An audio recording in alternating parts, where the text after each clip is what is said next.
ఆంధ్రప్రదేశ్ రాష్ట్రంలో 3 పార్టీల పొత్తుల కోసం తాను ఎన్నో త్యాగాలు చేస్తున్నానని పవన్ కళ్యాణ్ పదే పదే చెప్పుకుంటున్నారు. మధ్యవర్తిత్వం నెరిపినందుకు తానే నష్టపోయానని కూడా అన్నారు. పొత్తుల కోసం బీజేపీని ఒప్పించడం కోసం ఒక ఎంపీ సీటును కూడా త్యాగం చేయాల్సి వచ్చినందుకు అన్నయ్య నాగబాబుకి ఇచ్చిన మాట నిలబెట్టుకోలేకపోతున్నానని కూడా పవన్ పాపం బాధపడ్డారు. తద్వారా నాగబాబు మీద, తన మీద, జనసేన పార్టీ మీద ప్రజల్లో సానుభూతి పుట్టించేందుకే పవన్ కళ్యాణ్ ప్రయత్నించారు.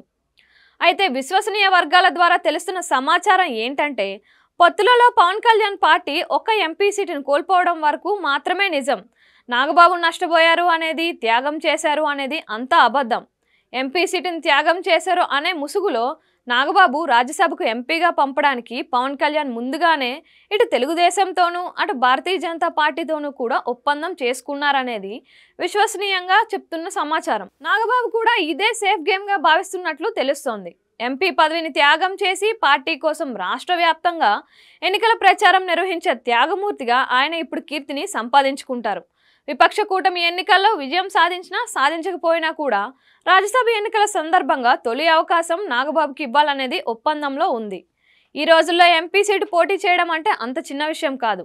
ఏమాత్రం అనకాపల్లి ఎంపీగా నాగబాబు పరిధిలో దిగాలంటే కనీసం 100 కోట్ల రూపాయలు ఖర్చు చేయడానికి సిద్ధంగా ఉండాలి.